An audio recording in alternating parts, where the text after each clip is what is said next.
Assalamualaikum warahmatullahi wabarakatuh. Alhamdulillah, tidak pernah berhenti lisan kita selalu memuji dan memuja Allah atas segala nikmat yang Allah limpahkan kepada kita. Serta juga kita panjatkan salam hormat kita, salawat dan taslim kepada Nabi besar Muhammad sallallahu alaihi wa ala alihi wa sahbihi wasallam, sebagaimana Allah telah perintahkan kita untuk mengucapkan salam hormat tersebut. Baik, seperti biasa, bila Allah Subhanahu wa taala mudahkan, kita akan melanjutkan bedah buku dosa-dosa yang sering tidak disadari kaum wanita yang ditulis Syekh Abdullah bin Abdurrahman Al-Jibrin. Dan ini sudah kita bahas tentunya beberapa poin-poin sebelumnya. Yang terakhir itu adalah poin ke-7, masalah dosa yang tidak disadari oleh kaum wanita, yaitu meminta dengan paksa agar suami menggunakan pembantu atau babysitter, dan ini masuk dalamnya juga membebani suami apa yang di luar kapasitasnya. Ini tentu sudah kita bahas pada pertemuan kita yang sebelumnya. Namun sekarang insya Allah kita akan bahas dosa yang selanjutnya, yang ke-8 di halaman nomor 8 juga, yaitu mengejek dan menghina orang-orang muslim atau muslimah. Seperti biasa tentunya kita coba berikan penjelasan dulu dari judul ini, ya. Jadi memang dalam Islam kita sangat dilarang untuk menghina, mengejek, mulai dari diri kita sendiri, kemudian orang-orang di sekitar kita, pasangan hidup misalnya, atau anak-anak, ya, atau misalnya tetangga, orang-orang terdekat, ya. Semua itu tidak boleh sama sekali kita menghina, termasuk bukan hanya kekurangan fisik, tetapi juga kekurangan dari sisi ibadah. Adapun orang yang melakukan kemaksiatan pun tidak boleh dihina, tetapi kita berlindung kepada Allah Subhanahu wa taala dari perbuatan yang dia lakukan. Berikut juga kita bersyukur kepada Allah di sisi yang lain karena kita tidak terjerumus pada dosa yang sama. Itu yang harus kita lakukan. Lebih jauh daripada itu, syaitan pun tidak boleh dihina. Yang sudah jelas-jelas menyesatkan manusia, maka dalam syariat Islam, nanti akan kita sebutkan dalilnya, syaitan pun tidak boleh dihina.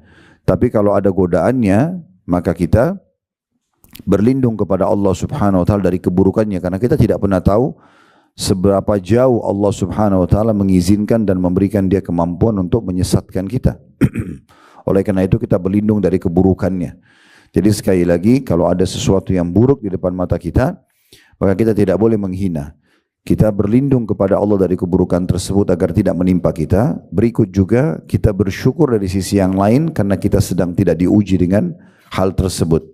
Nah, poin ini yang harus kita jadikan pondasi dasar dalam bahasan kita. Lebih jauh dari itu juga kita tidak boleh menghina makanan, tidak boleh menghina hewan, tidak boleh menghina tumbuh-tumbuhan. Intinya bab menghina selesai. Tidak boleh sama sekali dibuka dan tidak boleh dalam kamus setiap muslim, apapun alasannya. Nabi SAW itu kalau tidak suka satu jenis makanan, maka beliau tidak menyentuhnya. Tapi beliau tidak pernah sama sekali mengatakan makanan ini tidak enak, atau bahasa-bahasa yang mungkin yang sudah tidak asik bagi kita. Makanan ini keasinan, makanan ini tidak enak, kecuali kita hanya sekedar ingin memberikan masukan. Tetapi kalau untuk menghinanya, maka itu tidak boleh sama sekali. Termasuk dalam menghina ini adalah menyanyiakan, ya, membuang makanan itu, sementara mungkin masih banyak orang yang bisa konsumsi, pakaian, dan apa saja. Hati-hati dengan transportasi dan fasilitas yang sudah Allah berikan, kendaraan, rumah, ini semua juga hati-hati, perabot-perabot rumah tangga, semua tidak boleh dihina. Kalau ada sesuatu yang sudah tidak layak dipakai, ya sudah, cukup kita keluarkan atau kita ganti. Kalau untuk kita hina, mobil ini jelek sekali, rumah ini jelek sekali misalnya, sendok ini jelek sekali, misal, padahal sebenarnya kita lupa fasilitas itu sudah sekian lama memenuhi kebutuhan kita dengan izin Allah Subhanahu wa taala. Kendaraan itu sudah berapa kali menyampaikan kita ke tujuan yang kita inginkan. Naungan rumah itu sudah berapa kali melindungi kita dari panasnya teriknya matahari, dari hujan, dan berapa banyak orang yang justru tidak memiliki itu. Dan ini bisa kita tarik dalam setiap lini kehidupan kita. Ini pondasi dasarnya.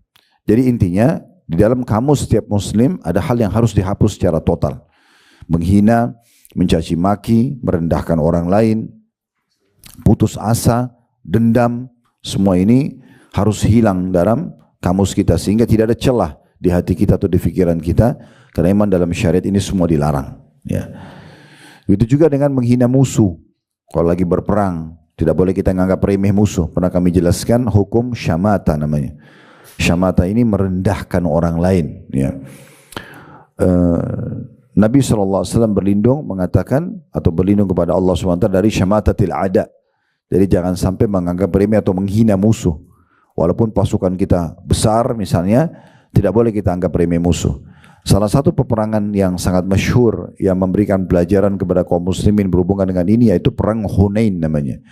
Setelah pembebasan kota Mekah, Nabi SAW bertemu dengan suku Hawazim yang berasal dari kota Taif di satu lembah namanya lembah Hunain.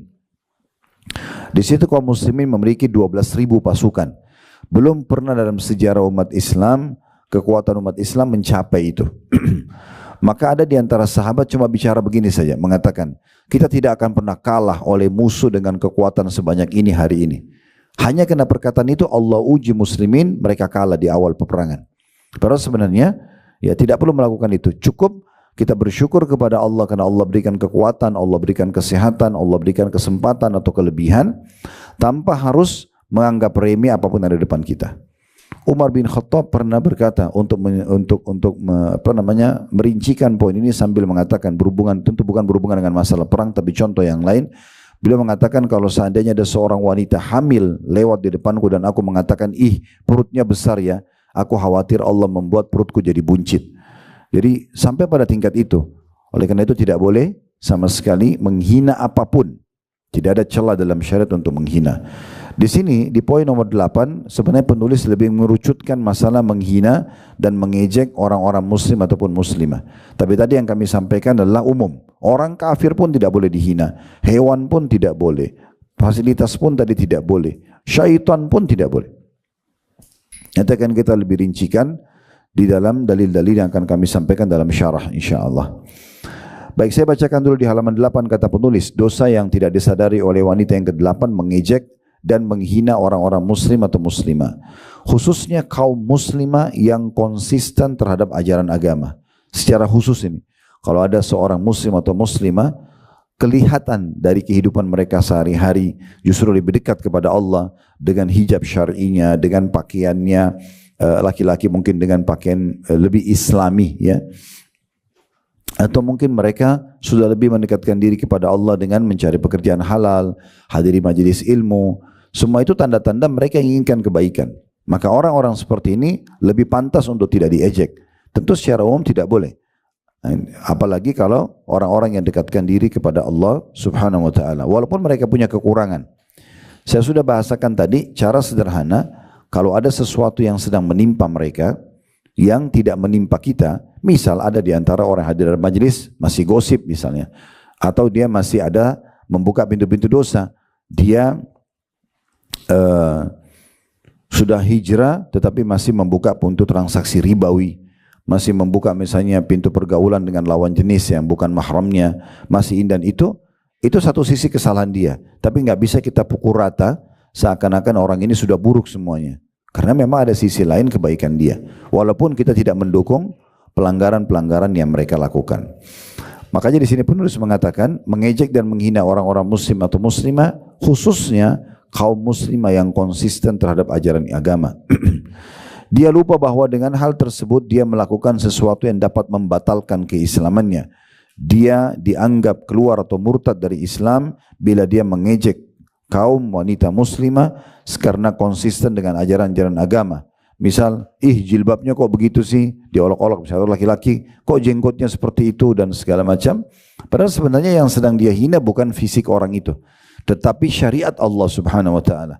Kalau sampai pada tingkat mengolok-olok syariat Allah Subhanahu wa taala, hukumnya murtad dari agama Islam. Dia harus mengulangi kembali syahadatnya. Karena sudah masuk ke ranah yang jauh lebih besar. Sebagaimana Allah Subhanahu wa taala, dan ini dikatakan dan diantaranya adalah hijab, menghina-hina hijab gitu ya. Jadi kalau ada seorang wanita dia belum mau berjilbab, jangan dia olok-olok orang yang sudah berjilbab, karena memang orang yang sudah berjilbab jauh lebih baik di poin itu daripada dia. Jadi nggak boleh sama sekali dia justru menggunakan sebagai bahan olokan gitu ya.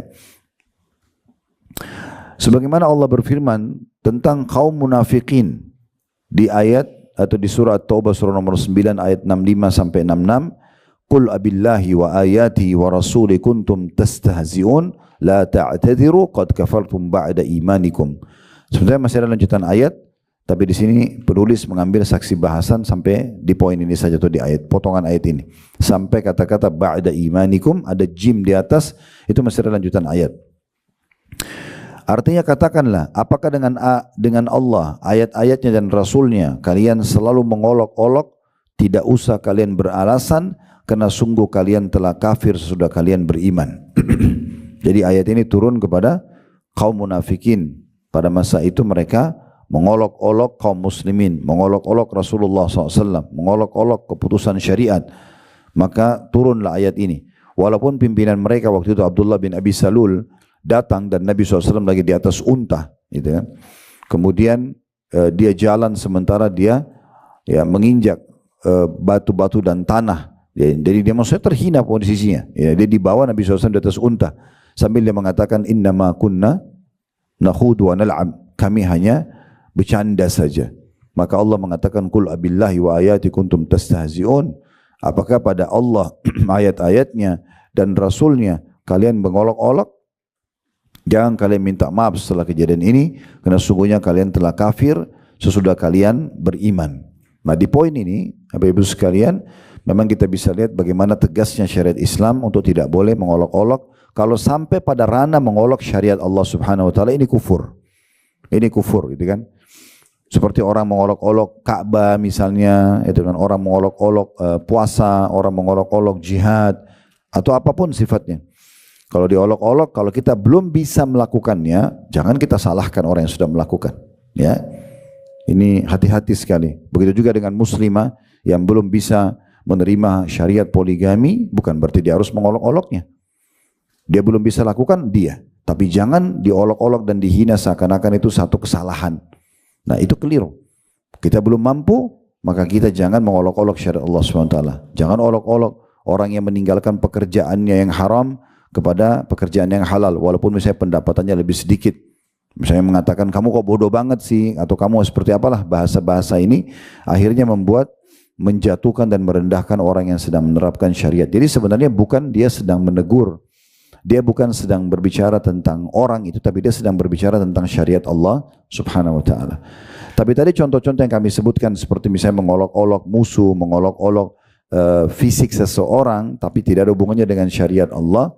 Misalnya menganggap orang itu gendut, ya kalau diolok-olok, atau orang itu apalah ada masalah di kulitnya lalu diolok-olok, ini dosa besar. Tapi tidak sampai membawa keluar agama. Tapi kalau sudah syariat Allah yang diolok-olok, maka ini berarti karena orang itu dekat dengan Allah, menjalankan syariat seperti hijab, seperti sholat tadi, jihad dan seterusnya, maka berarti dia sudah murtad dari agama Islam. Jadi ini ada rincian hukum tentunya. Baik, kita akan coba bahas dulu sekarang. Ini kita masuk ke syarahnya. Seperti biasa, karena penulis hanya tulis poin-poin garis besarnya saja. Supaya lebih dalam kita belajar, kita akan bahas tentang bab menghina dan mencelah ini. Kita bisa buka firman Allah Subhanahu Wa Taala dalam surah Al-Hujurat. Surah nomor 49 ayat 11. Ini ayat yang paling masyhur tentang haramnya menghina, mengolok-olok, mencaci, yang semua semakna dengan itu. Al-Hujurat surah nomor 49 ayat 11. Bunyinya, ya ayyuhalladzina amanu la yaskhar qaumun min qaumin asa an yakunu khairan minhum wala nisa'un min nisa'in asa an yakunna khairan minhun wala talmizu anfusakum wala tanabazu bil alqab bi'sal ismul fusuq ba'dal iman wa man lam yatub fa ulaika humudz zalimun. Ayat ini sangat tegas sekali ya. Allah mengatakan, hai orang-orang beriman, janganlah sebagian kaum mengolok-olok sebagian yang lain. Di sini terjemahannya laki-laki sebenarnya. Jangan sebagian laki-laki, satu komunitas mengolok-olok komunitas yang lain, atau individu kepada individu yang lain. Karena bisa saja yang diolok-olok itu lebih baik. Maksudnya masih ada sisi kelebihannya yang mengalahkan orang yang mengolok-olok. Misalnya ibadahnya, misalnya apalah, hal-hal yang lain ya, mungkin puasanya. Ada orang mungkin dia tidak sholat malam seperti kita, tapi dia sangat bakti dengan orang tuanya. Mungkin ada orang tidak membaca Quran seperti kita, tapi dia sangat rutin bersedekah. Jadi ada kelebihan-kelebihan. Mungkin ada orang tidak rutin hadir di majelis, tetapi mungkin dia ikutin online dan dia banyak praktek. Mungkin dia sering jenguk orang sakit, dia sering berbagi dengan tetangganya, misalnya dia sering memaafkan orang. Ya, ini kita hubungkan dulu dengan hadis Nabi SAW. Satu waktu pernah Nabi SAW mengatakan kepada para sahabat, nanti akan masuk dari pintu ini, dituju pintu masjid, seorang ahli surga. Seorang ahli surga. Akan masuk dari pintu ini seorang dari ahli surga. Maka semua mata sahabat tertuju ke pintu itu. Masuklah seorang sahabat yang tidak terlalu dikenal. Ya, artinya bukan orang yang selalu interaksi sama orang, supel. Ketemu ya, tapi tidak terlalu dikenal. Tidak ada juga sesuatu yang menonjol dari dia. Dia tidak meriwayatkan hadis. Dia juga tidak menonjol di saf pertama misalnya jihad atau biasa aja orangnya. Tapi Nabi bilang akan masuk nanti dari pintu ini ahli surga. Para sahabat pikir, oh ini jaminan dari Nabi ya sudah. Ternyata hari kedua Nabi ulangi lagi yang sama, akan masuk dari pintu ini orang ahli surga. Masuk orang yang sama. Sampai hari ketiga masih sama. Akhirnya Abdullah bin Umar, dalam riwayat yang lain Abdullah bin Amr bin As radhiyallahu anhum ajma'in, ini salah satunya. Ya, ini kemarin sempat juga kita singgung di Blok M pada saat menjelaskan tentang Tablik Akbar serial Abdullah bin Umar. Ini riwayat juga disinggung tentang beliau. Maka penasaran ingin tahu apa sih amalan orang ini? Kenapa dia 3 hari Nabi jamin surga? Maka datanglah sahabat ini, ringkasnya bertamu ke rumah orang tersebut selama 3 hari. Pamit ingin jadi tamu selama 3 hari. Karena memang hak tamu boleh menginap 3 hari kalau diizinkan oleh pemilik rumah. Lebih dari 3 hari itu sudah sedekah dari pemilik rumahnya. Itu pun kalau diizinkan dalam 3 hari itu ya. Maka dia pun menginap dan dia coba perhatikan sholat malamnya, sholat duhanya dan ibadah-ibadah secara umum lah. Ternyata orang ini menurut Abdullah bin Umar atau Abdullah bin Amr bin As ini adalah orang biasa saja. Maksudnya tidak sampai pada tingkat level ibadah seperti dia. Karena Abdullah bin Umar ini kalau ibadah luar biasa gitu. Luar biasa. Sampai waktu ditanya oleh seseorang kepada Nafi'. Nafi' ini pembantunya Abdullah bin Umar yang tiap hari sama-sama. Bagaimana ibadahnya, bagaimana sholat malamnya Abdullah bin Umar? Maka kata Nafi', kalian tidak akan mampu mengikutinya. Karena orang ini bertanya ingin mencontoh maksudnya. Karena Abdullah bin Umar itu setiap habis sholat 2 rakaat, uduk lagi. Jadi kalau misalnya sholat malam itu 11 rakaat misalnya. 11 rakaat ini berarti kalau 2 rakaat salam, 2 rakaat salam, 2 rakaat. Ini kan berarti sholat tahajud sama sholat witir itu bisa 6 kali salam. Karena 2 rakaat salam, 2 rakaat salam, 2 rakaat salam, 2 rakaat salam, 2 rakaat salam, terakhir witir 1 salam juga. Maka 6 kali. Abdullah bin Umar setiap kali sholat malam, setiap mau sholat itu sholat uduk. Jadi salam 2 rakaat, uduk lagi untuk mendapatkan pahala ekstra. Baru dia sholat lagi karena dianggap sholat yang pertama sudah selesai. Maka ini sebuah ibadah yang tidak jarang orang bisa lakukan ya. Maka Abdullah bin Umar dengan banyak tentunya perilaku yang lainnya. Abdullah bin Umar kalau minum radhiyallahu anhu di gelas, beliau tidak pernah habiskan langsung karena sunnah Nabi SAW tidak menghapuskan secara langsung. Tidak menghabiskan secara langsung, beliau mengatakan jangan kalian minum seperti unta gitu kan. Ya, kita punya jarak. Tapi Abdullah bin Umar itu kalau minum baca bismillah, dilepas alhamdulillah. Minum lagi bismillah, lepas alhamdulillah. Kadang-kadang bisa sampai 10 atau 11 kali dalam 1 bejana air untuk mendapatkan pahala. Dan seterusnya banyak sekali aktivitas beliau tentunya. Makanya beliau ini penasaran apa yang membuat orang ini jadi jaminan surga. Maka dia tidak lihat itu. Sholat malamnya biasa aja. Kemudian sholat duhanya juga biasa, aktivitasnya biasa, tetap oke, jalan sholat 5 waktu tepat waktu, tapi tidak ada sesuatu yang menonjol. Maka Abdullah bin Umar mengatakan orang ini biasa. Dia bilang hampir saja saya menganggap remeh amal orang itu. Sampai saya bertanya kepada dia mengatakan, sesungguhnya saya nginap di rumah kamu ini bukan karena saya ada masalah apa-apa, tapi saya mendengarkan Nabi SAW menjaminmu 3 hari surga. Maka saya ingin tahu amal apa yang kau kerjakan, itu sebabnya saya nginap. Maka kata orang tersebut, seperti yang kau lihat aktivitas saya. Tidak ada sesuatu yang istimewa. Ini yang saya kerjakan, ada perintah agama oke. Yang wajib-wajib saya kerjakan, yang sunnah yang saya mampu. Tetapi saya tidak pernah menginap di malam hari, kecuali saya bersihkan hati saya dari dendam dan juga memaafkan semua orang. Maka kata Abdullah bin Umar radhiyallahu anhu, karena itulah kau melebihi kami. Karena itulah kau. Jadi di sini tidak menghina orang. Ya, tidak membawa kepada sifat dendam, Itu subhanallah sebuah nilai ibadah sendiri di sisi Allah subhanahu wa ta'ala. Lanjutan ayatnya, dan jangan juga wanita, sekelompok komunitas wanita mengolok-olok wanita yang lain. Karena bisa saja yang diolok-olok lebih baik daripada yang mengolok-olok. Ya, karena kita tidak pernah tahu. Jangan kena dia lebih rendah mungkin di mata kita dari sisi paras wajah, warna kulit, postur tubuh, misalnya ekonomi, pendidikan, itu nggak bisa. Ingat, kalau Allah berikan kita kelebihan, misalnya paras wajah, warna kulit, postur tubuh, kekayaan, kepintaran, segala macam, itu untuk disyukuri. Bukan digunakan untuk merendahkan orang. Karena merendahkan orang ini bisa saja Allah subhanahu wa ta'ala membalik keadaan. Bisa saja dibalik keadaan tersebut sehingga kita justru yang jadi lebih rendah dari orang tersebut. Dan ini terjadi, ya. Al-jaza min jinsil amal, kata para ulama. Al-jaza min jinsil amal. Semua bisa dibalas sesuai dengan kadar perbuatan seseorang. Kalau hari ini, Bapak Ibu sekalian, kalau hari ini Anda misalnya menjenguk orang sakit, maka mungkin besok pada saat Anda sakit Anda juga dijenguk. Kalau hari ini kita misalnya membantu orang, kita besok dibantu orang. Kalau hari ini kita tersenyum, besok kita orang tersenyum dengan kita. Apa saja kebaikan kita lakukan akan dibalas yang sama. Kalau hari ini kita olok-olok orang, besok kita akan diolok-olok. Itu akan jadi sumber yang sama. Hari ini kita hina orang, satu waktu kita akan dihina oleh orang. Dan seterusnya, gitu kan. Maka kita harus hati-hati dengan poin-poin seperti ini.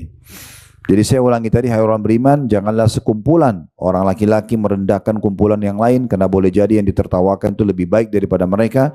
Dan jangan pula sekumpulan perempuan merendahkan kumpulan lainnya, boleh jadi yang direndahkan itu lebih baik. Lalu Allah mengatakan, dan janganlah suka mencelah dirimu sendiri. Diri sendiri nggak boleh. Kita melihat diri kita di cermin misalnya, kok saya jelek ya, kok mata saya begini, kok kulit saya begini. Ini bukan ciptaan kita, bukan kita yang buat ini. Kita nggak bisa milih. Saya mau kulit putih kah, saya mau hitam kah, saya mau gemuk, saya mau tinggi, bukan pilihan kita.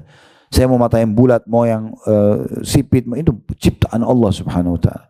Siapapun yang mengolok fisik dia atau fisik orang lain, dia sedang menghina penciptanya.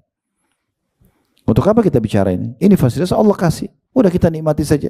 Fungsinya sama, mata mau kecil, mau besar, mau kulitnya putih atau gelap, sama, fungsinya sama. Mata melihat, telinga mendengar, ya semua kulit itu untuk melapisi otot dan urat saraf kita, dan seterusnya.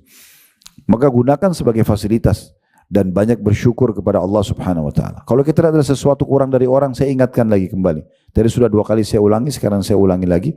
Kalau ada sesuatu yang kita lihat, kekurangan dari orang atau pelanggaran, maka kita bersyukur karena kita tidak tertimpa kekurangan tersebut atau pelanggaran itu, dan juga kita berlindung kepada Allah subhanahu wa ta'ala supaya jangan sampai terkena ya kepada kita.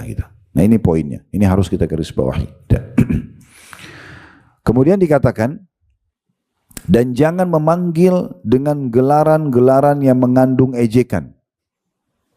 Gelaran-gelaran ejekan, misal anaknya sudah baik-baik namanya nih. Misal nama anaknya Hafsah, udah bagus nama istri Nabi. Tapi karena si Hafsah ini misalnya gendut, lalu panggil gendut, panggil dut misalnya. Contoh. Atau apalah, gelaran-gelaran, ya. Orang sebenarnya tidak bodoh, dibilang bodoh misalnya. Atau apa misalnya, diolok-olok gitu kan. Nah itu semua tidak boleh. Memanggil dengan gelaran-gelaran jelek nggak boleh. Ya. Pernah kalau tidak salah Aisyah berkata kepada Nabi SAW, ya Rasulullah, cukuplah engkau, maksudnya kok kamu bela-bela dari wanita Yahudi yang pendek itu. Maksudnya dia Sofia, istri Nabi yang lain. Maka kata Nabi SAW, wahai Aisyah, sungguh kau telah mengucapkan kata-kata kalau dimasukkan ke lautan maka akan merusaknya. Maksudnya dosanya besar banget, untuk apa kau bicara itu? Kalau kau bilang dia pendek, yang buat dia pendek siapa? Allah yang ciptakan. Kalau mau kamu bilang dia jelek, nah Allah yang ciptakan dia. Mungkin di mata kita jelek, belum tentu di mata Allah jelek. Contohnya gitu kan. Jadi jangan dijadikan sebagai bahan-bahan ejekan.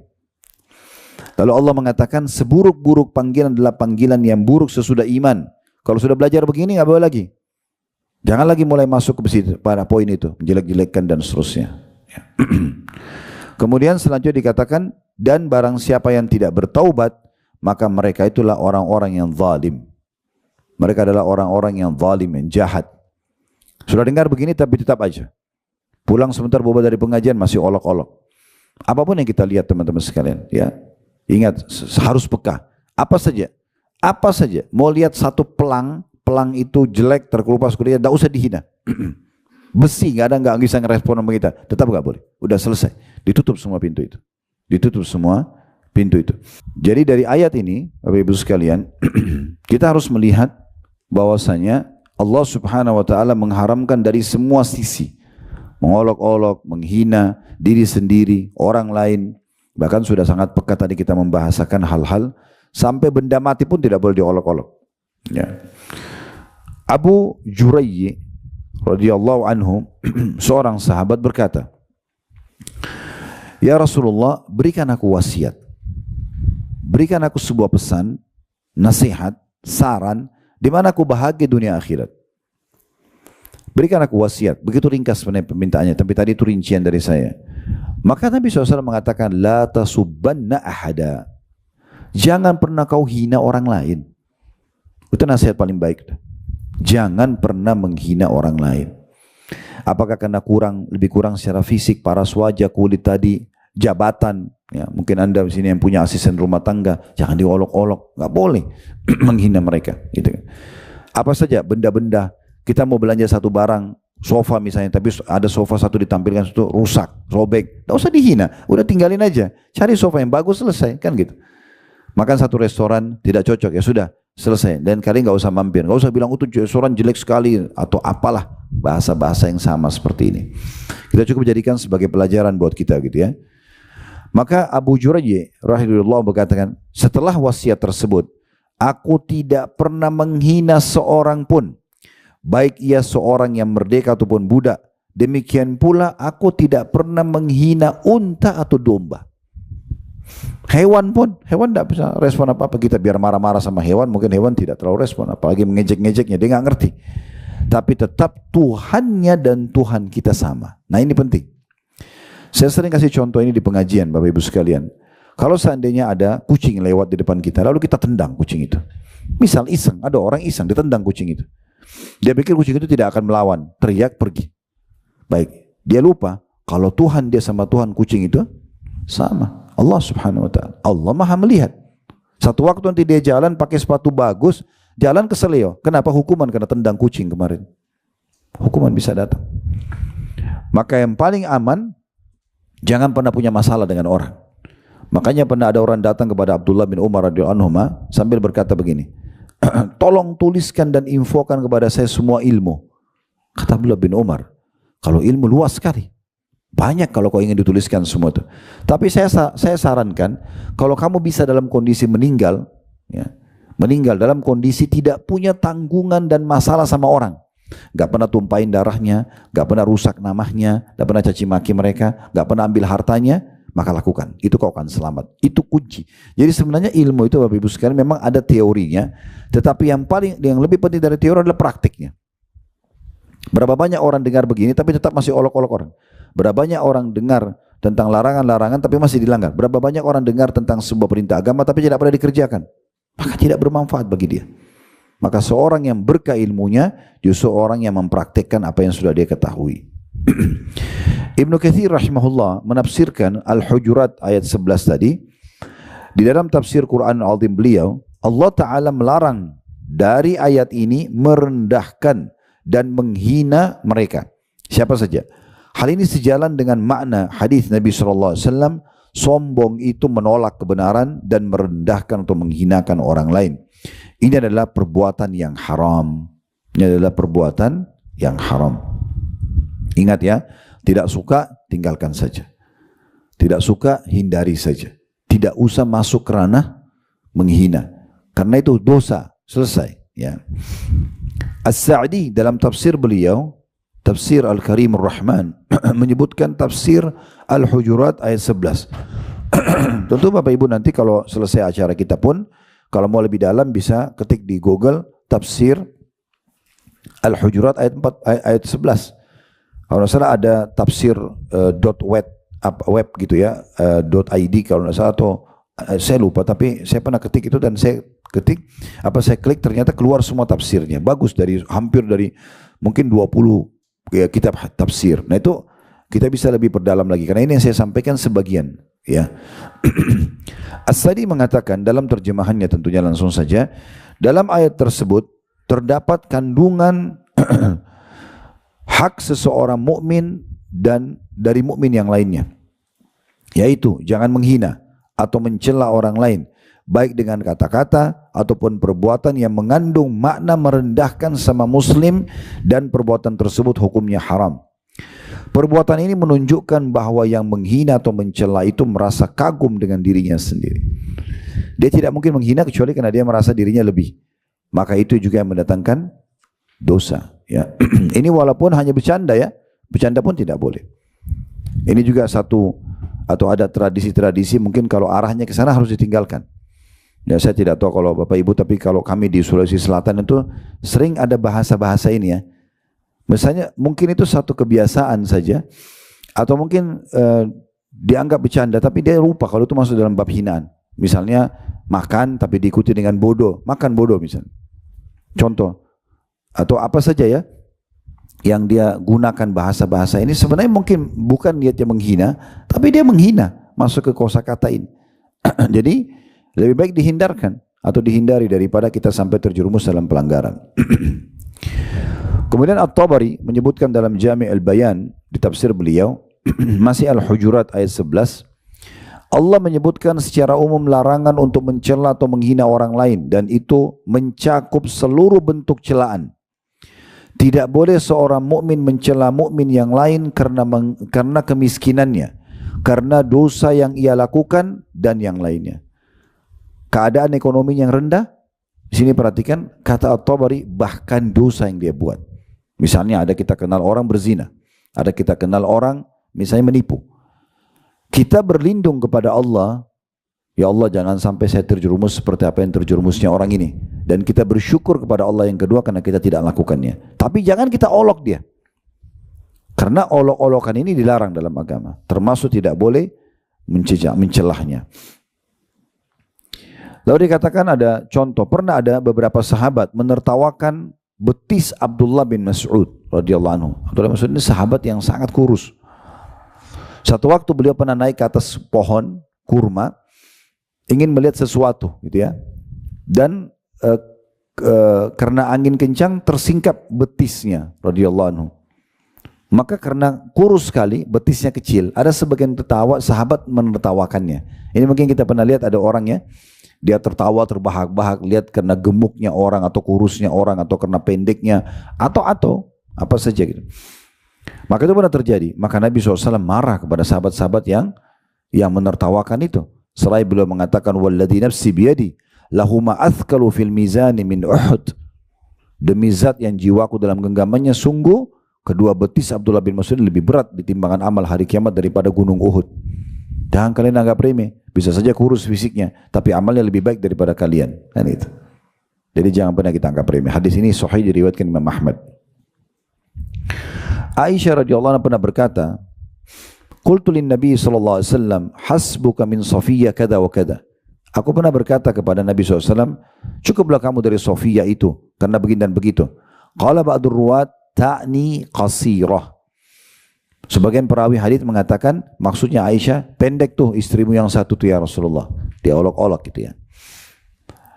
Maka Nabi SAW mengatakan, laqad qulti kalimatan law muzijat bima'il bahri lamajazathu.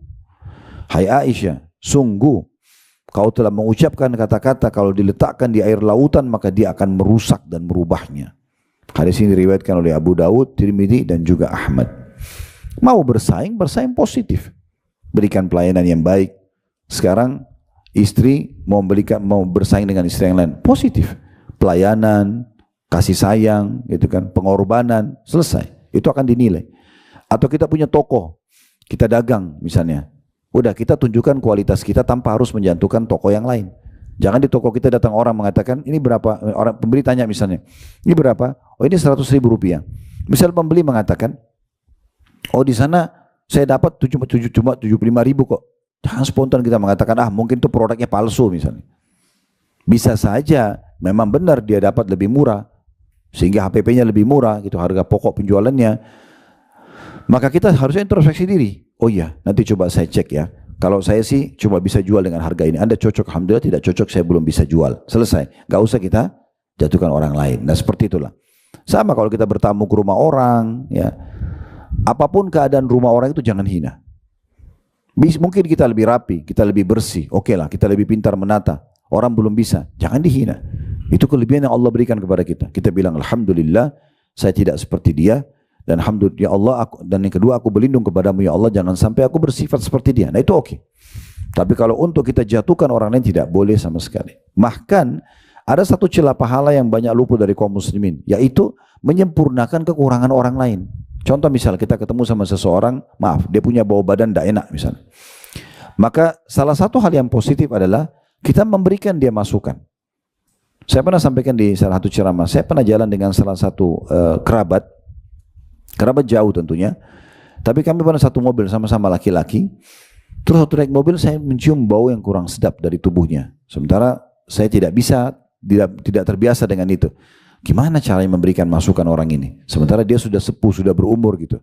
Gimana caranya memberikan masukan? Saya tiba-tiba sambil berpikir begitu, Allah memberikan saya kemudahan melihat satu minimarket di jalan. Kami punya satu mobil. Saya minta referensi, orang hampir sebentar ada hajat saya mau beli. Saya beli minuman dan beberapa snack untuk satu mobil. Rame-rame kami 5-6 orang waktu itu. Dan saya beli khusus buat dia. Saya beli roll on yang biasa saya pakai gitu kan. Sekalian sikat giginya dan segala macam. Terus saya bilang ini saya biasa pakai di rumah. Mungkin bermanfaat buat antum. Subhanallah, semenjak saya kasih dan setelah itu saya ketemu tidak pernah saya temukan lagi bau badannya. Tapi kan kita memberikan dia solusi. Itu juga satu poin. Daripada kita hanya ngolok-olok, oh jangan jalan sama orang itu ketiaknya bau misalnya. Atau apalah. Itu kan sama masuk dalam bab ini. Lebih baik kita memberikan masukan. Ada banyak orang, menurut dia standarisasi misalnya kerapian rumahnya, kalau kita punya 1 sampai 10, 5. Bagi dia ini sudah paling bagus. Kita mungkin melihat itu masih kurang. Mungkin karena kita sering pergi ke hotel nginap, mungkin kita pernah Allah berikan kelebihan dalam diri kita, misalnya kita lebih suka. Oke, sekitar standarnya 7. Mungkin bagi dia sudah maksimal 5. Tidak ada salahnya kita duduk berikan masukan. Misalnya kita diskusi ya. Misalnya supaya tidak menyinggung perasaan, kita memperlihatkan gambar-gambar, mungkin ada aplikasi, ada website yang menunjukkan tentang masalah kerapian rumah dan segala macam. Ini kemarin saya lihat ini bagus banget loh, misalnya seperti kita berbagi edukasi sebenarnya, tapi kita sedang menyinggung dia. Dalam satu statement yang sering disebarkan di negara Arab itu untuk menasihatin orang tapi tidak menyinggung, al-kalamu laki wasma'i ya jarah. Perkataan buat kamu sebenarnya tapi dengarlah wahai tetangga. Seakan-akan dia bicara yang lain tapi sebenarnya dia maksudkan orang di depannya. Orang di depan kita ini sampai tidak tahu kalau sebenarnya dia yang sedang kita berikan masukan. Berapa banyak orang yang dapat petunjuk karena kita tunjukkan aplikasi yang bagus, gambar yang positif misalnya, atau website misal contoh ya, dan banyak hal-hal yang lain yang kita bisa berikan masukan, sehingga tidak selamanya kekurangan orang itu kita jadikan sebagai bahan olok-olokan, tetapi bagaimana kita justru mengubah itu mungkin dari kekurangan menjadi kesempurnaan. Nah seperti itulah ya. Nabi SAW bersabda dalam sebuah hadis yang lain riwayat Abu Daud dan Tirmidzi, wa in imru'un syatamaka wa ayyaraka bima ya'lamu fika fala tu'ayyirhu bima ta'lamu fihi fa innama wabalu dzalika alaihi. Kalau seandainya seseorang mencaci makimu, sengaja mencari-cari kesalahanmu, jangan kamu balas dengan hal yang serupa. Dari apa yang kau tahu tentang dia? Dia gosipin kita balas gosipin. Dia fitnah, kita balas fitnah. Dia cerita kekurangan, kita balas cerita kekurangan. Ya, karena sesungguhnya itu akan kembali ke diri mereka sendiri. Ya udah selesai. Kadang-kadang ada sumber pahala kita dari amal soleh yang kita kerjakan, atau dari dosa yang kita tinggalkan, atau dari ujian yang datang dari orang lain. Jangan berpikir Bapak Ibu sekalian, kalau ada orang gosipin kita sabar tidak dapat pahala. Itu pahala. Ada orang hina kita lalu kita bersabar, itu pahala. Makanya pernah, seingat saya Sa'id bin Musayyib rahimahullah, seorang ulama tabi'in, beliau pernah membeli kurma yang sangat ranum dan masih di tangkainya. Biasanya ini kurma yang sedikit lebih mahal dari yang biasanya karena masih di tangkainya. Biasanya kalau di tangkainya itu kurmanya bisa bertahan lebih lama lagi ya.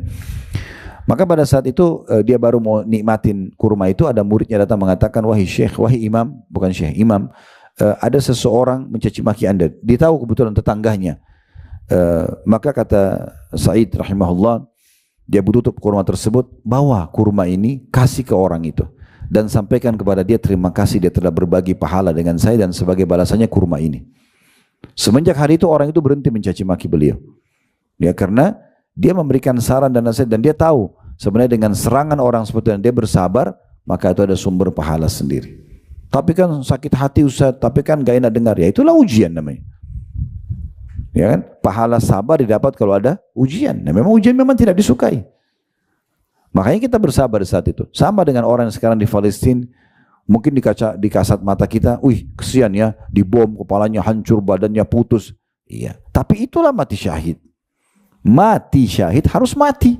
Memang begitu. Itu mati. Nah, kita justru harus bersedih karena belum dikasih kesempatan. Mereka itu dapat peluang. Dunia jadi kecil bagi mereka. Toh juga orang akan meninggal dunia. Mereka setiap saat, puluhan orang setiap hari meninggal mati syahid. Sudah langsung menuju ke surga tanpa hisab. Karena mati syahid.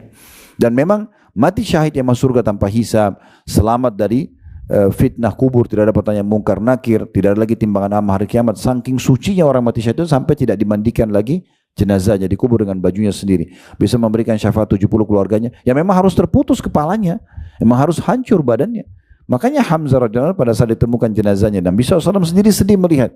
Karena dimutilasi, hidungnya terpotong, dadanya terbelah, darah semua. Tapi apa kan Nabi? Dia adalah pemimpin para syuhada di surga. Lalu beliau bersabda di lokasi perang Uhud, aku diperlihatkan Hamzah bertelekan di dipan-dipannya di surga, menikmati surganya. Memang gitu. Ja'far bin Abi Thalib, sepupu Nabi, meninggal di perang Mu'tah, dan meninggalnya sedikit, ya, kalau di mata manusia yang hidup mungkin itu ngeri, karena kedua tangannya dipotong oleh musuh, lalu dadanya ditusuk, darah semuanya, mati. Lalu kata Nabi SAW, sungguhnya Ja'far sekarang sedang terbang mengelilingi surga bersama para malaikat, dan Allah menggantikan kedua tangannya itu dengan sayap. Ini langsung Nabi SAW sampaikan live. Berarti kan yang terjadi sekarang di Gaza itu sebenarnya kebaikan bagi mereka kalau secara kacamata agama. Allah memang memberikan mereka kesempatan peluang untuk mati syahid, itu juga akan mati satu waktu. Kita ini yang sekarang masih lalai dengan dunia, yang Allahu alam bagaimana. Semoga Allah tutup dengan kebaikan, gitu kan. Jadi seperti itu memahaminya gitu. Jadi jangan balas keburukan orang dengan keburukan yang lain. Termasuk teman-teman kita di Palestina, jangan bilang, oh alhamdulillah saya tidak ada di sana misalnya. Enggak. Ya semoga Allah terima syuhada mereka, semoga Allah ikhlaskan niat mereka. Ya Allah partisipasikan kami bersama mereka di pahala dengan kemampuan kami, doa, harta, atau mungkin jiwa kami, engkau yang mengaturnya. Misal, daripada kita hanya justru bersyukur sementara orang berbuat kebaikan. Itu enggak mungkin. Ibnu Qayyim rahimahullah berkata, kullu ma'siyatin uyyirat biha akhaka fahiya ilaika yahtamil an yuridu bihi annaha sabira ilaika wala budda an ta'lamaha atau ta'lama, ya, la budda an ta'malaha. Setiap maksiat yang jelek-jelekan pada saudaramu, maka itu akan kembali kepadamu. Maksudnya engkau bisa dipastikan melakukan dosa tersebut, ya, sebelum engkau meninggal dunia. Dari kitab Madarikus Salikin di jilid 1 halaman 176. Dalam kitab yang lain Al-Urfus Syadhi Syarah Sunan At-Tirmidzi disebutkan ta'yir yang dalam perkataan Nabi SAW, ayyaraka, ya, atau dalam kurung menghina, sebenarnya berbeda dengan mengingkari kemungkaran. Karena menghina atau menjelek-jelekkan mengandung kesombongan atau meremehkan orang lain dan merasa diri telah bersih dari dosa. Jadi nggak bisa kita bahasakan menghina kalau kayak tadi yang saya kasih contoh. Kita justru mengubah kekurangan dia, membantu dia sempurna, atau mengingatkan keburukan dia dengan tujuan kebaikan. Itu tidak masuk dalam menghina. Menghina itu betul-betul kita menyombongkan diri. Sadar tidak sadar kita sedang menyombongkan diri, seakan-akan kita lebih baik dari orang tersebut. Ingat, fasilitas yang Allah berikan di dunia bisa hilang seketika. Sangat mudah. Berapa banyak orang tinggal di rumah yang bagus, kendaraan yang bagus, keesokan harinya atau sebulan setahun kemudian berubah karena pernah mengolok-olok orang lain. Dinikul sebuah kisah, saya juga ini mendengarkan kisah ini, saya tidak tahu referensi pastinya, tapi menurut saya kita bisa ambil pelajaran. Pernah terjadi ada seorang laki-laki dan perempuan, suami istri lagi makan malam. Kemudian ada orang yang bel pintu rumahnya atau ketok pintu rumah minta makanan. Maka si perempuan ini kebetulan sang istri sangat dermawan, dia suka mau berbagi dengan orang-orang, tapi suaminya orang yang pelit. Kemudian istrinya pada saat buka pintu karena suaminya suruh, dilihat orang miskin tersebut, dia ingin mengambil makanan. Suaminya tanya, kamu ngapain? Dia bilang ada orang miskin yang minta makanan. Udah nggak usah diurus, biarin aja. Ya, seakan-akan bahasa begitu ya. Maka biar aja, nggak usah. Lalu suaminya ini keluar dan mencaci maki orang miskin tersebut. Ya, apa kok tidak tahu saya lagi makan sama keluarga saya? Mungkin cari tempat lain. Hanya orang miskin tersebut pergi. Subhanallah, berjalan sekian tahun, tiba-tiba ada masalah antara suami istri lalu bercerai. Si wanita ini menikah dengan laki-laki kaya yang lain. Tapi ini kurang lebih berjalan hampir 10 tahunan. Padahal ini terjadi sudah lama sekali. Satu waktu dia lagi makan dengan suami keduanya. Di malam hari waktu yang mirip dengan itu, kemudian ada yang ketuk pintu. Suaminya mengatakan yang kedua ini, coba lihat. Ya. Kemudian waktu dibuka, tiba-tiba perempuan tersebut, suaminya titip pesan, kalau itu orang susah bantu ya. Ini berbeda dengan suami pertamanya. Malah dia sudah titip pesan, kalau itu orang susah bantulah. Begitu si perempuan ini buka pintu, tiba-tiba dia menangis terisak-isak. Lalu suami yang sekarang datang menanyakan kenapa? Lalu dia bilang, lihatlah siapa yang datang. Ternyata yang datang ini dulu mantan suaminya. Yang dulu, yang pernah olok-olok orang miskin itu, sekarang berbalik keadaan menjadi orang miskin dan mengemis di rumah dia. Akhirnya suaminya yang sekarang bilang, Subhanallah, Maha Suci Allah. Sambil mantan suami itu dikasih bantuan. Dia bilang sama istrinya, apa kau tahu siapa saya? Kata istrinya tidak. Di depan orang itu, di depan mantan suaminya yang dulu. Dia bilang, saya orang miskin yang dulu dihina oleh suamimu ini. Setelah saya dengar kamu dihina-hina karena kamu bantu orang miskin, saya berdoa kepada Allah agar dibukakan rezeki dan supaya saya satu waktu bisa menjadi orang yang mampu dan menolong orang. Ternyata Allah buat kamu bercerai dan saya mendengar itu, saya pun menikahi kamu dan sekarang keadaan kita seperti ini. Jadi Allah punya cara mengubah keadaan tanpa kita sadari. Syukuri fasilitas yang ada, jangan pernah mengolok-olok orang lain, ya, dan berlindung kepada Allah dari sifat seperti ini. Ya. Nabi SAW bersabda, cukuplah seseorang itu berbuat dosa atau sangat berat jika dia merendahkan saudaranya muslim. Dalam hadis riwayat Imam Muslim. Mungkin pernah dengar juga hadis tentang riba ya. Kata Nabi SAW, riba itu 73 level, 73 tingkatan. Yang paling rendahnya sama dengan berzina dengan ibu sendiri. Ini berarti yang paling rendah riba sama dengan dosa terbesarnya zina. Karena dosa besar zina itu zina sama mahram. Ibu sama anak, ayah sama anak, naudzubillah misalnya, atau saudara sama saudarinya, itu kalau terjadi berzina ini dosa zina paling besar. Zina yang kedua itu adalah zina dengan istri mujahid, zina dengan yang ketiga istri tetangga, terus zina secara umum. Ya. Tapi yang tertingginya zina dengan mahram itu adalah terendahnya riba. Level terendahnya, ini karena beratnya riba, maka jangan anggap remeh. Makanya pernah ada yang datang kepada saya mengatakan, Ustaz, saya punya ruko mau disewa dengan tempat transaksi riba, saya kan tidak terlibat. Bagaimana Ustaz? Saya balik tanya kepada pemilik ruko tersebut, kalau seandainya Anda sewakan untuk karaoke, diskotik atau tempat-tempat berzina, mau nggak? Oh nggak mau Ustaz, kan itu dosa. Baik, ini riba lebih berat. Ini lebih berat, transaksi utang piutang itu pinjol online yang berbunga, ini semua lebih berat daripada tempat perzinahan. Dan saksi bahasan kita kata Nabi SAW, dan dosa riba tertingginya, level 73-nya, itu setara dengan menghinakan seorang muslim. Jadi menghina muslim, menghina pakaiannya, menghina jalannya, menghina bahasanya, menghina kulitnya, menghina pas wajahnya, pekerjaannya, rumahnya, itu selevel dengan tertingginya dosa riba. Lalu untuk apa masuk ke ranah itu? Untuk apa kita hina? Ada orang yang Allah tundukkan misalnya pekerjakan kepada kita, kata Nabi SAW kepada para asisten rumah tangga, mungkin supir atau yang lainnya, kata Nabi SAW, mereka adalah orang-orang yang Allah mudahkan untuk memenuhi hak-hak kalian atau kebutuhan kalian, maka harus bersyukur. Di antaranya Nabi SAW mengatakan, kalau pembantu kalian membawakan makanan, maka ajaklah makan bersama. Kalaupun tidak, sisipkan makanan buat dia. Sisipkan makanan buat dia. Bukan makanan bekas, makanan yang dari awal sudah ada kita bagi. Saya biasa berbagi pada keluarga saya di rumah. Setiap ada makanan, sisipkan dulu untuk asisten rumah tangga. Jangan dikasih makanan bekas. Kita beli buah-buahan dibagi, langsung dikasih. Jadi dia tahu kita kasih dia fresh, baru. Udah, itu bagus. Sehingga tidak ada unsur membuka pintu menghina ini. Nah ini penting sekali untuk digaris bawah. Nabi SAW bersabda, Al-mutasabani ma qala fa'ala al-badi'i ma lam ya'tad al-mazlum. Hadits riwayat Abu Daud. Apabila ada dua orang yang saling hina dan mencaci maki, maka hinaan yang terucapkan ditanggung oleh yang memulai selama orang yang terzalimi tidak membalasnya.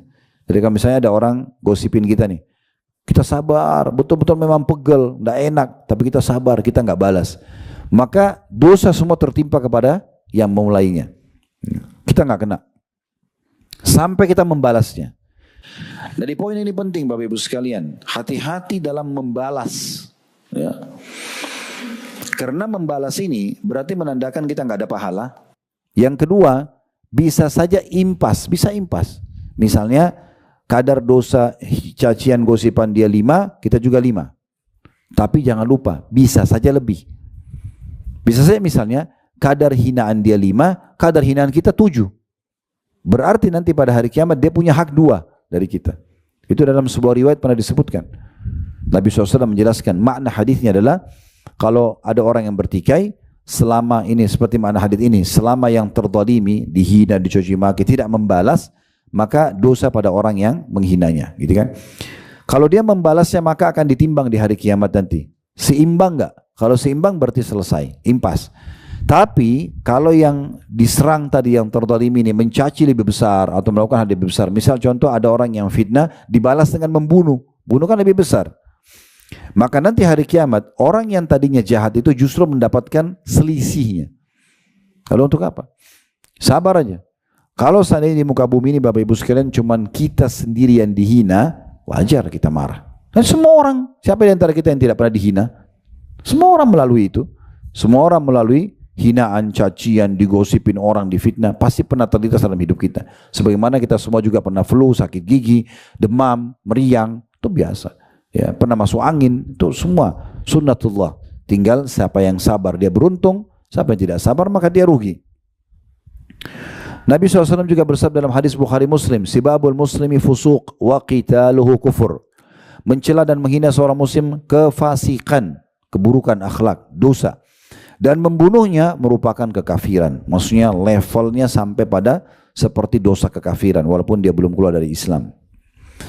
Juga Nabi SAW bersabda, Man halafa bimillati ghairil Islam kadhiban fahuwa kama qal. Wa man qatala nafsahu bi syai'in udhiba bihi fi nari jahannam. Wa la'nul mu'mini ka qatli. Wa man rama mu'minan bi kufrin fahuwa ka qatlihi. Riwayat Bukhari.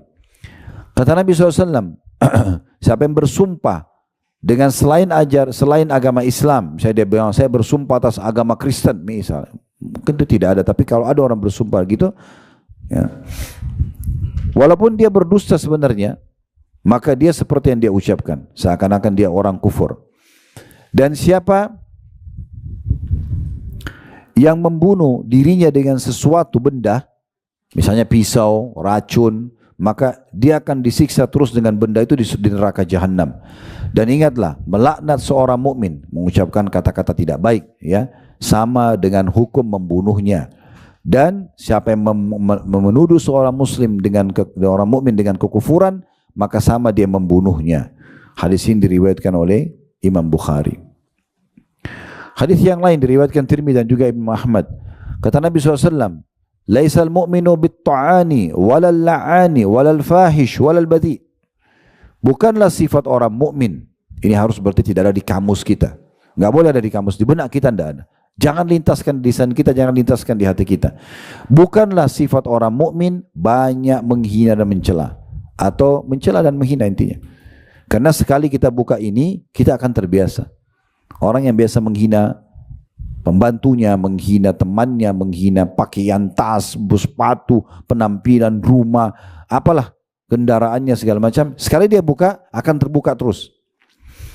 Makanya di sini dikatakan bukan sifat orang mukmin. Menghina atau banyak menghina. Kemudian juga banyak melaknat. Melaknat ini suka mendoakan keburukan. Orang yang buruk akhlaknya atau yang keji, ya, Dan bukan orang yang buruk akhlaknya, ini sifat yang ketiga. Jadi bukan orang yang banyak mencela, bukan orang yang juga melaknat, bukan juga orang yang akhlaknya buruk, ya, misalnya kasar dan segala macam, dan bukan pula yang keempat orang yang buruk, ya, omongannya. Jadi nggak kasar omongannya. Juga Nabi SAW bersabda dalam hadis yang lain, la yakunul la'anuna syufa'a wala syuhada yaumal qiyamah. Hadis riwayat Muslim. Orang yang suka melaknat, menghina, mencaci maki, merendahkan, ya, tidak akan pernah bisa memberikan syafaat dan juga tidak akan menjadi saksi pada hari kiamat. Syafaat pertolongan. Jadi walaupun nanti dia timbangan amalnya sudah lolos, ya, tidak bisa dia kasih pertolongan orang lain. Kan kita berharap di hari kiamat, kalau misalnya amal soleh kita 10.000 misalnya, dosa kita cuma 1.000 misal. Kita masih punya 9.000, itu bisa kita berikan syafaat ke orang. Bukan dibagi-bagi, tapi nilainya bisa kita kasih. Misalnya ibu kita lagi butuh 2.000 kita kasih, ayah kita butuh 3.000 sampai habis. Ada orang dari umat ini, ya semoga kita termasuk gitu. Kata Nabi SAW, ada orang di antara umatku yang bisa memberikan syafaat pada hari kiamat sejumlah suku Mudar.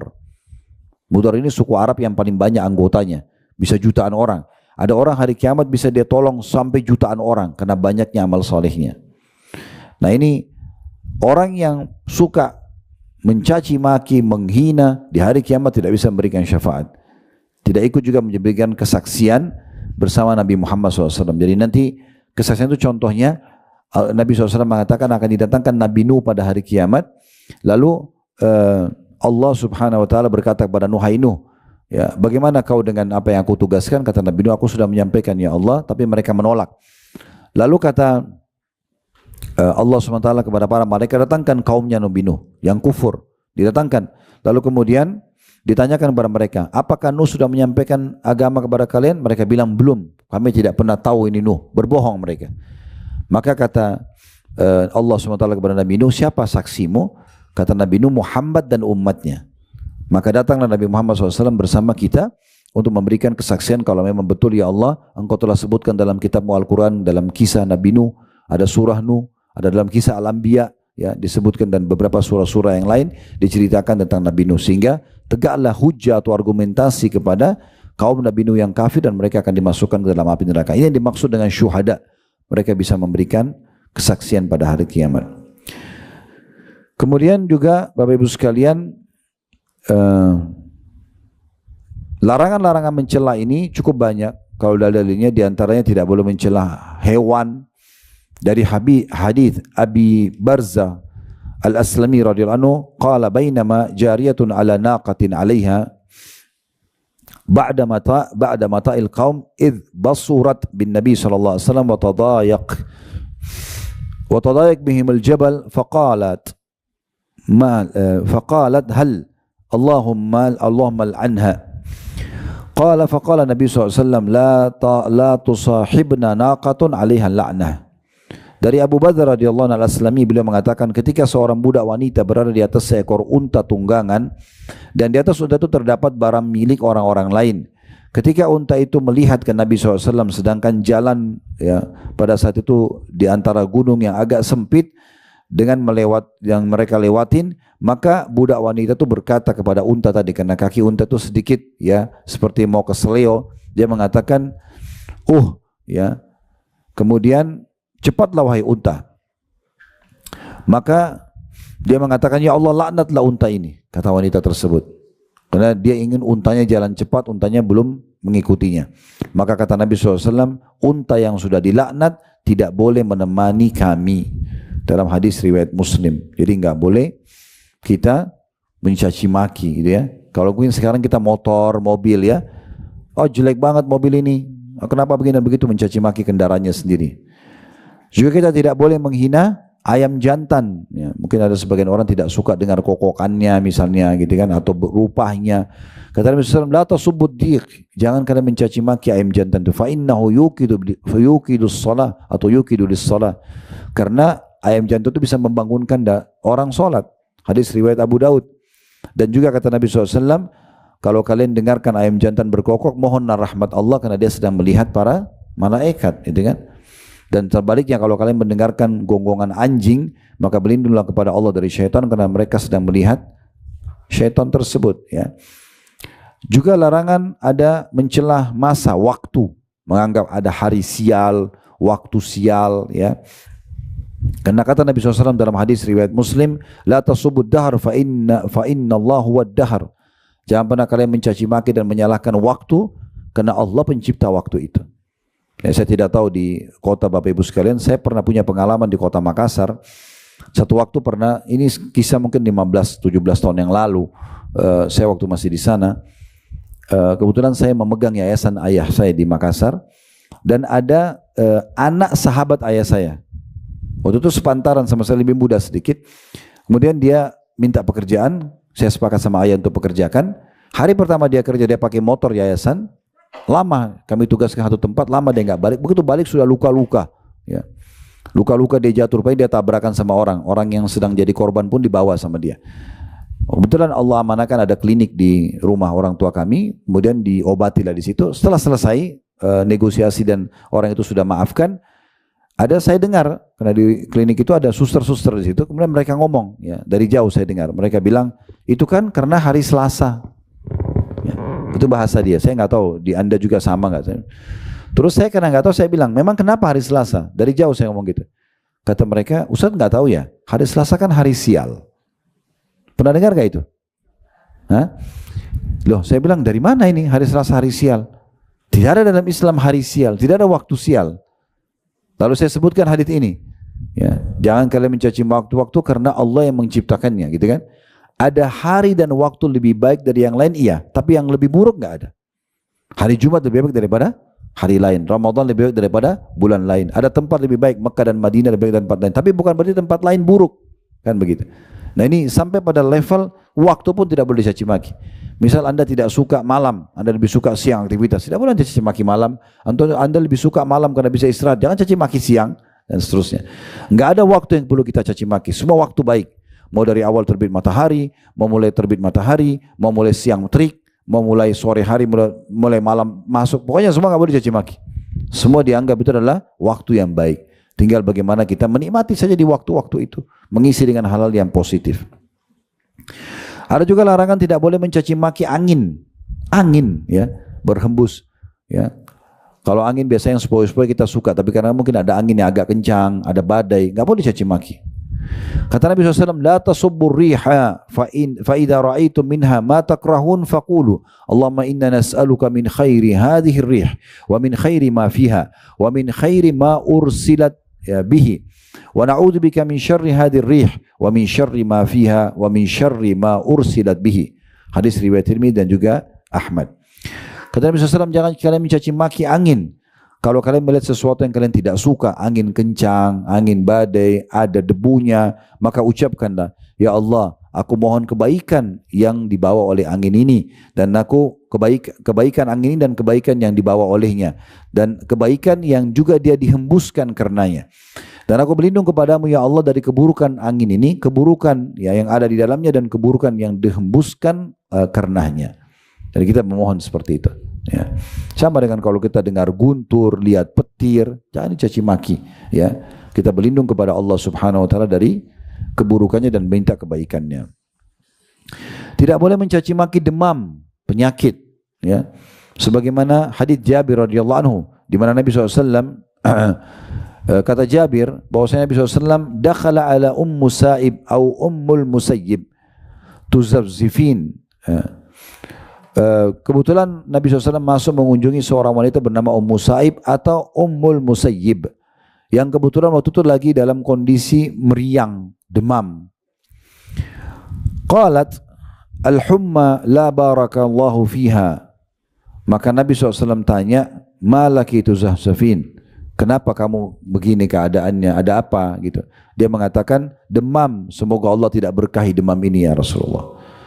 Maka Nabi SAW bersabda, la tasubbil humma fa inna tudhibu khataya bani Adam kama yudhibul kiru khabathal hadid. Jangan engkau pernah mencaci maki demam, karena betul-betul demam pun orang semua tidak mau demam.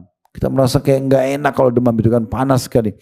Dan kita susah aktivitas, tidak nyaman rasanya mau ngomong pun tidak nyaman, tidur susah. Kata Nabi SAW, jangan kamu caci maki, karena sesungguhnya demam itu bisa menghilangkan dosa-dosa anak Adam sebagaimana pandai besi menghilangkan karat dari besi. Jadi terkikis habis dosa-dosa itu dengan demam dan penyakit-penyakit secara umum. Hadis ini riwayat Imam Muslim. Artinya terima saya sebagai ujian dari Allah sambil ikhtiar. Pergi ke dokter, minum obat, konsultasi dan segala macam. Juga tidak boleh mencaci maki sesembahan orang lain. Ya, misalnya ada orang Hindu, orang Buddha sembah patung, tidak boleh caci maki. Atau ada orang yang sembah hewan, tidak usah dicaci maki. Kita sekali lagi saya ulangi, ini kaidah dasar tadi di pembukaan kita. Bersyukur kepada Allah karena kita tidak sedang diuji dengan keyakinan itu. Bayangkan kalau Allah sesatkan kita, kita jadi seperti orang-orang sebagian di India yang sembah sapi misalnya. Sapi, coba ketik di YouTube cuplikannya bagaimana mereka sembah sapi. Sapi datang dihiasi, mereka sujud masuk di bawah perutnya. Mereka anggap Tuhannya. Itu bahaya sekali kan. Ada orang yang satu anak muda dari Saudi datang juga di wilayah India, itu menyembah tikus. Satu kuil besar, masuknya berbayar. Tikus semua dalamnya. Saya sampai lihat, jijik banget melihat itu gambarannya dengan kotorannya, dengan baunya. Tapi subhanallah, ya, mereka anggap itu Tuhan.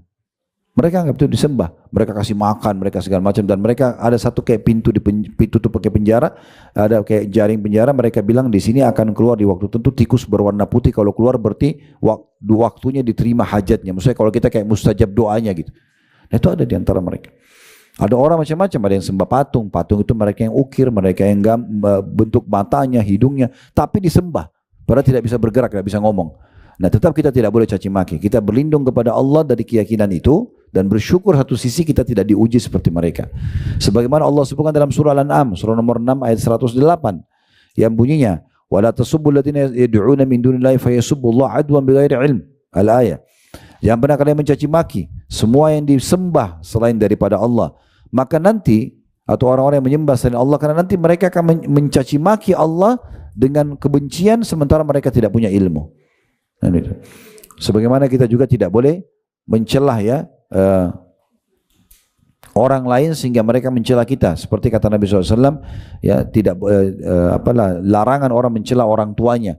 Lalu kata para sahabat, ya Rasulullah, adakah orang yang mencela orang tuanya? Kata Nabi SAW, iya, dia mencela orang tua lain, orang tua orang lain, akhirnya orang itu marah, dicela juga orang tuanya. Berarti sama saya dia cela orang tuanya sendiri. Maka enggak usah celah ya, orang lain. Kemudian juga larangan mencela makanan. Dalilnya adalah hadis Abu Hurairah radhiyallahu anhu dalam hadis riwayat Bukhari Muslim, "Ma'aban Nabi sallallahu alaihi wasallam ta'aman qat in ishtahahu akalah wa in karihahu tarakah." Nabi SAW tidak pernah sama sekali ya menjelek-jelekkan makanan.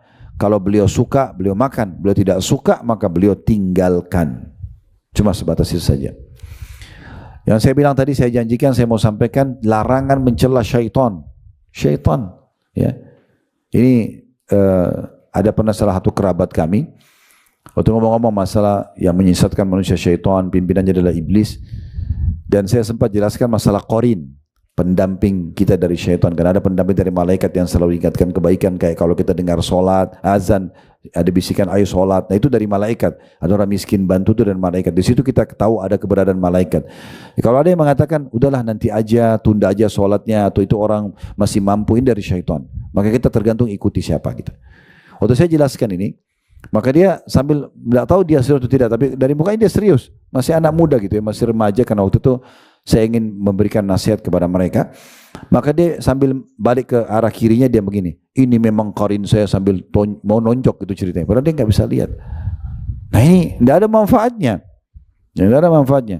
Kita diperintahkan bukan untuk marah-marah sama syaitan, menghina syaitan. Kita diperintahkan berlindung dari syaitan.